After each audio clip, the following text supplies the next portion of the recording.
శంకర ఎందుకు ఇలా వచ్చావో నాకు తెలియదు స్వామి. నాన్న ఒక దేవస్థానానికి వచ్చావంటే దేవుని తలుసుకొని దేవుడి గురించి కథలు కొద్దిగా ఆలోచించి ఎవరినైనా తెలియని ఉంటే కొంచెం తెలుసుకొని కూడా మనం ఆ దైవం దగ్గరికి వచ్చాము కూర్చుంటే ఎంత బాగుంటుందా అనేది మనకి సంకల్పంతో ఆయన అందుకుంటాడు. ఎప్పుడైనా సరే వచ్చావా వెళ్ళిపోవాలంటే ఆయన తీసుకున్నది ఎంతవరకు అంటే మనం ఎంతవరకు ఏం చేస్తున్నాం అంతవరకే. కానీ దేవస్థానానికి వచ్చిన తర్వాత ఖచ్చితంగా మనం ఆలోచించామంటే ఖచ్చితంగా ఆయన పిలుస్తాడు. మన కోరికల్ని కష్టాలని కూడా గట్టెక్కించి కోరికలన్నీ నెరవేర్చి ఆయన మనకి ఇస్తాడు. నేనున్నానమ్మా అని సత్యంగా నిలిపేస్తాడు మన ఖాతా కార్యక్రమాలు అయ్యి. ఏంటంటే దేవస్థానంలోకి వచ్చామంటే ముందు నేను గరిస్తంభం దగ్గరికి వచ్చి స్వామివారిని దర్శించుకొని 3 ప్రదర్శన చేసి నాయన నువ్వు వచ్చావు, నువ్వు పిలిచావు, స్వామి దగ్గరికి వెళ్తున్నావు, స్వామికి నువ్వు చెప్పిన 24 గంటలు స్వామి నందీశ్వరుడు ఈయనకి నందీశ్వరుడు కథ వేరేగా ఉంటుంది. నందీశ్వరుడు ఈయన ముఖ్య అతిథులు ఆ స్వామికి, స్వయం పాలకుల కింద ముఖ్య అతిథులు. ఎవరు వచ్చామా ఎవరు వెళ్ళామా ఆ స్వామికి అందరికీ చెప్తూ ఉంటారు. గరికిరాజా ఎవరు వచ్చారో తెలుసా, నేను ఎవరైనా తెలిసారా అని అడిగితే అందరూ తెలుసుకున్నారు స్వామి అని చెప్పుకుంటారు. లేకపోతే స్వామి ఇన్ని చోటకు వచ్చి మాకెంత అదృష్టం అంటే చెప్తారులేవయ్యా నీ కథలు కూడా అని అంటారు. సరే అని చెప్పి ఆ స్వామి ఒక మన పరిపాలన అంతా రాజు పరిపాలన అంతా జరిగిన తర్వాత ధర్మరాజుకి అన్నీ అప్పచెప్పి శ్రీకృష్ణుడు జన్మస్థానానికి నాయన అంతా చల్లగా జరుగుతుంది, మేము వెళ్ళొస్తాం, నువ్వేం చేస్తున్నావు ధర్మరాజా అని ధర్మరాజుని అడిగి నేనేం చేస్తున్నాను స్వామి, నువ్వు ఇచ్చిన భోగభాగ్యాలు అందరికీ సుఖశాంతం సంతోషంగా ఉండాలని అందరికీ పంచుతున్నాను, ఎవరికి ఏ లోటు లేకుండా వస్త్రాలు వైడూరాలు మరపతి మాణిక్యాలు ధనాలు ధాన్యాలు అన్నీ కూడా ఎవరికి లోటు అని మాట్లాడకుండా ఇస్తున్నాను. అంతా నేను ధర్మరాజుని నువ్వు ఎలా పెట్టావు, ధర్మరాజు మా తల్లిదండ్రులు ఎలా పెట్టారో ధర్మంగా దానంగా చేస్తున్నాను స్వామి. దానము ధర్మం అంటే ఇంకా గొప్పవి ఉన్నాయి నాయన, మనం ఇదే అనుకోకూడదు, ఎవరు ఏం చేసినా ఇంతే కదా ఇదే కదా అనుకోకూడదు, మనం ఎంతో చేసాం అనుకోకూడదు, మనకన్నా మించిన దైవాలు ఉంటాయి నాయన అంటే మనకన్నా మించిన దైవాల నీకు నాకు మించిన దైవం లేదు సామంటే నీకు ఉదాహరణగా చెప్తాను. నీవు రాజ్యం అంతా నీదే అంటున్నావు, అంతా నువ్వు చూస్తున్నాను, ఏ మూల ఏం జరుగుతుందో నీకు తెలియదు కదా. మీ 4 అన్నదమ్ముల్ని అశ్వేగాన్ని పంపించు, అశ్వేగంతో పరీక్షలు చేసుకుని వస్తారంటే 4 అన్నదమ్ముల్ని భీముడిని అర్జున్ని సహదేవుడిని పంపిస్తే 4 పంపిస్తే గుర్రానికి యాగవస్త్రం కట్టి పంపిస్తుంటే లోకం అంతా తిరుగుతుంటే ఎక్కడైనా అక్కడే ఆగల అంతా తిరుగుతుంది. ఒక దగ్గరికి వచ్చాక ఒక రాజు దగ్గర ఆయన ఆపేశారు. ఆపితే ఏంటి మేము ఆపుతున్నాం, మీకేం కావాలంటే మీకేం కావాలో మేము ఇస్తాం, అంతే మాకు కావాలి కాదు మా రాజ్యం ఇది, మీకేం కావాలో చెప్పండి అన్న. అలా కాదు మాది ఈ రాజ్యం, మేము రాజ్యం చేస్తున్నాం, నీకు కావాలి చేస్తామంటే లేదు అయితే యుద్ధం చేసుకున్నాం. యుద్ధం చేశారు. యుద్ధాల్లో 4 అన్నదమ్ములు ఓడిపోయారు, 4 అన్నదమ్ములు పడిపోయారు. పడిపోయేటప్పటికి ఇంకా రావట్లేదు ఏంటి స్వామి ఎప్పుడో వెళ్ళారు అన్నదమ్ములు, ఏమైంది రాలేదు ఇంకా అంటే నేను చెప్తాను రానాయన, నువ్వు మాట్లాడకుండా నా వెనకాల వస్తే నేను చెప్తానని ఇద్దరు కూడా ఒక బ్రాహ్మణాయన రూపాల్లో ఇద్దరు అవతారం తాల్చి 2 బ్రాహ్మణాయలు ఆ ఊరు వెళ్ళారు. 4 అన్నదమ్ములు పడిపోయినారు. బాబా ఏంటి ఇలా పడిపోయారు, నేను నువ్వు యుద్ధాలు చేయలేవు నాయన, ధర్మరాజు అని పేరు పెట్టుకున్నావు, మనం దానం అడగడం తప్ప ధర్మం చేయలేము, మన అన్నదమ్ములు వదిలించుకుంటారు తప్ప మనం పట్టుకోలేము నాయనంటే అలాగా ఇదేంటి నాయన నన్ను మించిన ఉన్నారో ఏంటి నాయనంటే అది నేను చెప్తాను నువ్వు మాట్లాడకుండా ఉండు అని చెప్పి ఓం నమ శివాయ దానం అని అడిగారు. ఇతడికి కొడుకేమో ఏంటి మీకేం కావాలి స్వామి చెప్పండి, మీరు ధర్మరాజులు మా తండ్రి గారి దగ్గర రండి మా తల్లి గారి దగ్గర రండి తల్లిదండ్రుల దగ్గర తీసుకెళ్ళి నాన్న స్వాములు వచ్చారు చూడు నానంటే నాయన ఏం కావాలైనా అని అడిగారంట. ఆ రాజు అడిగితే ఏం కావాలని అడుగుతావేంటి స్వామి, చిన్న ఆపత వచ్చి పడిపోయింది మాకు నువ్వు తీర్చలేవు అన్న. నేను తీర్చలేదంటూ లేదు స్వామి, మీకేం కావాలి మనలా మాణిక్యాల రాజు ఇంకేం కావాలి మీకు ఏది కావాలని ఇస్తాను స్వామి అంటే ఉత్తినే దానం చేయడం కాదు స్వామి, నువ్వు అన్నమాట వదిలిపెట్టుకోకూడదు, గట్టిగా పట్టుకోవాలంటే సాక్షాత్తుగా నా ప్రాణమైనా సరే నేను ఇస్తాను, మీ దానం అన్నాక మీరు అడిగాక నేను ఇవ్వడం నా ధర్మం స్వామి చెప్పండి స్వామి అన్నాడు. ఏమీ లేదు, ఈ స్వామి బిడ్డని ఒక పులి వస్తుంటే పట్టేసుకుంది, కుడి భాగం అంతా కూడా లాగేసుకొని ఆహారం చేస్తానని తీసుకుంది, వదిలిపెట్టు మహాతల్లి అని దండం పెట్టుకున్నాం. సరే మీరు ఇంత అంటున్నారు కాబట్టి నాకు ఒక రాజు కుడివే భాగం అంతా కోసి తెచ్చి నాకు ఇస్తే దానం చేస్తే నాకు ధర్మం చేస్తే మీ బిడ్డని నేను వదిలిపెడతాను, లేకపోతే మీ బిడ్డను వదలను, మీ బిడ్డని ఆహారం చేసుకుంటాను అని అన్నాడు.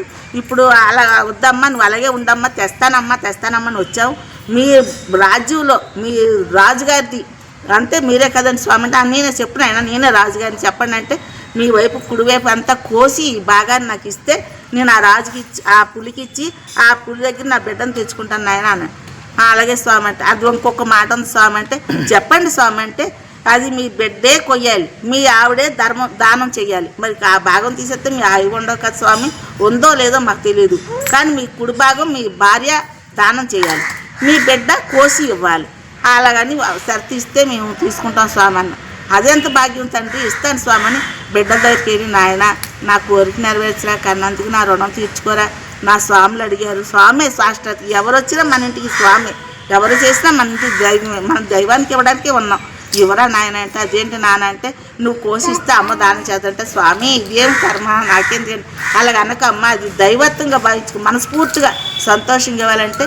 ఇది ఇద్దరు ఎవరు కూడా కంటంట నీరు కానీ బాధ కానీ ఇస్తున్నామని ఆనందం తప్ప, ఇస్తే ఎలా అయినా ఏదైనా తీసుకుంటే ఆనందం, ఎంత ఆనందం అప్ప నాకు దొరికింది అంత సంతోషం, అంత ఆనందం ఇస్తేనే తీసుకుంటాను. కళ్ళం నీరు కానీ బాధ కానీ ఇలా జరుగుతుందని కానీ ఎవరు బాధపడినా ముట్టుకుంటాక అర్హత మాకు లేదు, అది మాకు ఫలించదు స్వామి అంటే, వద్దు స్వామి అంతకన్నా ఆనందంతో మేము ఇస్తాం, చూసావు కదమ్మా అంటే, అలాగే స్వామి ఇస్తాను, నా భర్తది నేను ఇస్తాను అని భార్య ఎంతో ఆనందపడదట. అలాగే బిడ్డ కూడా, నాన్న నేను ఇస్తాను, నువ్వు అడిగిన కోరి నీ నా మాత్రం తెచ్చుకోవాలి అంతా ఆ స్వామి చూసుకుంటాడు, స్వామి ఉన్నాడు నేను ఇస్తానని బిడ్డ కూడా అంతకన్నా ఆనందంతో ఆ భాగాన్ని కోసి తల్లి చేతిలో పెడితే, తల్లి ఆ భాగాన్ని తీసి ఆ స్వామి చేతిలో పెడుతుంటే, స్వామి అందుకుంటున్నాను స్వామి అని ఇలా స్వామి చూడగానే స్వామి దగ్గర కళ్ళం ఎడం కన్ను నీరు కాలిందంట. అదేంటి స్వామి నీరు దానం చేయకూడదని అన్నాను, మరి నీళ్ళు ఇస్తున్నావు, ఆ నీళ్ళకి ఇంత చేసింది ఫలితం పోదు. లేదు స్వామి లేదు స్వామి, ఆనందంగా ఇస్తున్నా, ఆనందం పరచాలి స్వామి, ఆనందం అని ఒకసారి అంటుంటాం కదా స్వామి. అది ఇంకా ఈ భాగం కూడా అడిగితే బాగున్నా, ఇంకా ఇస్తే బాగున్నా అని ఒక సంతోషం తప్ప, ఎట్టి పరిస్థితిలో ఇది కాదు స్వామి, ఇది కూడా అడిగితే ఎంతో బాగుంది, నేను వెళ్ళట్లేదా అని బాధపడుతుంది తప్ప, ఇది కూడా కావాలని అడుగుతుంది స్వామి, ఇది కూడా అవకాశం ఉంటే మీరు సంకల్పం ఉంటే ఇది కూడా తీసుకోండి స్వామి అని అడిగాడంట. ఆహా నాయన ఎంత ధర్మం ఉండబట్టే కదా నేను కూడా సరిపోలేకపోయినా, ధర్మరాజే ఆయన కాలుగా పడిపోయాడంట సాష్టాత్గా. పడిపోయేటప్పటికి ఆ స్వామి అన్నాడంట, కాదు నాయన మేమిద్దరం కూడా శ్రీకృష్ణుడు అని విశ్వరూపాలు ఇచ్చి, ధర్మరాజు విశ్వరూపం ఇద్దరు కూడా సంకల్పించి, నాయన గరికి రాజా నువ్వు ఇంత స్థానంలో ఉండబట్టే నేను ఇలాగ నువ్వు రాగలిగి మీ అందరికీ చెప్పాలి చూపించాలని వచ్చావు, ధర్మరాజే నీ దగ్గర ఇంత దానం చేసుకునే ధర్మరాజే మేము చేసిన మహావిష్ణువే నీకు దాసోహం అయినట్టున్నాము స్వామి. అలాగ అనొచ్చలేదు నాకు తెలియదు, ధర్మం అంటే అలా ఉంటుంది, దైవం కన్నా ఎక్కువ ధర్మం అన్నట్టు ఆనందంతో సంతోషంతో ఉన్నావు స్వామి, నీ ఆనందం నిలయంకో నీకు ఏం కావాలో కోరిక మీకు చెప్పండి ఆయన అని వాళ్ళు అన్నారంట. ఇంతకన్నా అదృష్టం ఆయన, మా అందరికీ ఇంత అదృష్టం ఇచ్చి మాకు ఇంత మూర్తిని కలిగిస్తే ఇంతకన్నా మాకు ఆనందం ఇంకోటి లేదు స్వామి. నిత్యం నిన్నే చూసుకొని, నీ ఆరాధన చేసుకొని, నిన్నే తలుసుకొని, నీ నామస్వరంతో నీ దగ్గర ఉండిపోతే చాలు స్వామి. ఇంతకన్నా కావాల్సింది ఏముందంటే, నా దేవస్థానాలు పుట్టనున్నాయి, నేను దేవుడి రూపంలో వచ్చి ఉన్నాను, అది అష్టదైవాలు ఏ దైవం కూర్చున్నా సరే దైవం కన్నా ముందు నిల్చున్నది మీరే.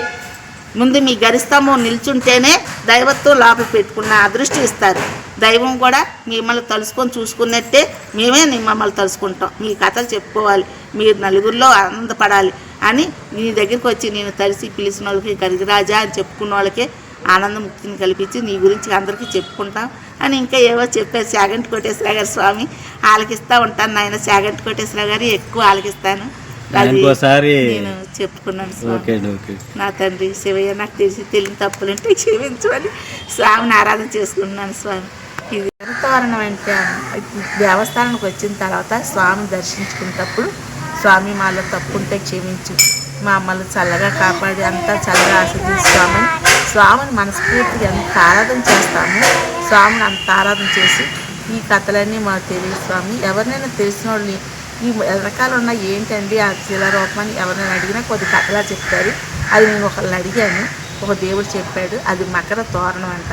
మకర తోరణం అంటే ఏంటంటే, మకర తోరణ కింద దేవుడిచ్చిన వరం అంటది. అది ఒక సరస్వతి దేవి దగ్గర ఉన్న వాహనం అంట, ముసలి వాహనం నీటిలో ఉండి ప్రభావంలో చల్లగా అన్నీ తింటుండి చేస్తుంటే ఇంకా ఏవో రకాల యద్వాసాలు చేస్తున్నాను. ఇది కరెక్ట్ కాదు, నువ్వు ధర్మంగా వెళ్ళాలంటే ఆకలాత్మ ఏం చేయాలి అన్ని తినేస్తున్నానని చేద్దాను, నీకు ఆకలికి పెడతాను కానీ ఆహారం పెట్టనని చెప్పి ఆహారం అంతా మాకు ఇచ్చాడంట. ఆకలాస్తుంది, ఆహారం లేదు, నాన్న తప్పుని క్షమించవా, ఆకలిస్తుంది, ఆహారం దొరకట్లేదు అన్నాడు. ఆహారం దొరకదు ఏం చేయలేదు, నువ్వు చేసిన తప్పు, నీ తోకే నువ్వు తిను అన్నాడంట. అప్పుడు ఆ తోకను తినడం మొదలెట్టినాడు. తోక తిని తిని తిని తిని తల అయిపోతాడు, ఇంకేముంటుంది తల అయ్యేది. అయినా మరి ఒక తల ఒకటే మిగిలిపోయింది. అయినా ఆకలి తీరలేదు నాయన, నాకేంటి ఇలాంటి వారిని ఇచ్చారు, నా తోక నేను తిన్నా కూడా నాకు ఆహారం ఆకలేస్తుంది స్వామి, ఆకలేస్తుంది, నన్ను క్షమించవని, చేసిన తప్పు నన్ను క్షమించవని పాదాల దగ్గర సమర్పించిన దైవం, సమర్పించిన ధర్మం లేదని దైవం కల్లారా చూస్తాను నిదర్శనంగా, స్వామి నువ్వు నీ నీకు వరమిస్తున్నాను, నువ్వు నా దగ్గర ఉన్న అదృష్టం నీకు ఇస్తాను, నీకు ఆకలి అన్నా కాబట్టి నా వెనకాల శిరాతోరణం కింద మకర తోరణం కింద నీ పేరు మీదే మకర తోరణం అని పెడతారు. మకరం అంటే ఒక అలంకారంగా అవుతుంది ముసలి. ఆ ముసలిగా మకరం అంటే ముసలికి అలంకారంగా నువ్వే నా వెనకాల ఉంటావు. భక్తులు వస్తారు, వాళ్ళు ఎన్ని రకాల పాపాలతో చిరాకులతో బాధలతో వస్తారో ఆ బాధలో చిరాకులే నీకు ఆకలి తీరుతుంది. వాళ్ళు ఉన్న దుష్టశక్తి నువ్వు తిను, దైవశక్తిని నేను ప్రసాదించి వాళ్ళకి అనుకున్న కోరికలను నేను నెరవేరుస్తాను. ఇది నా కథగా నీ కథగా చెప్పుకున్న వాళ్ళకి అందరికీ మోక్షం ముక్తిని ప్రసాదిస్తాను అని పరమాత్ముడు చెప్పాడంట. కానీ కొంచెం తెలుసు స్వామి చెప్పాను.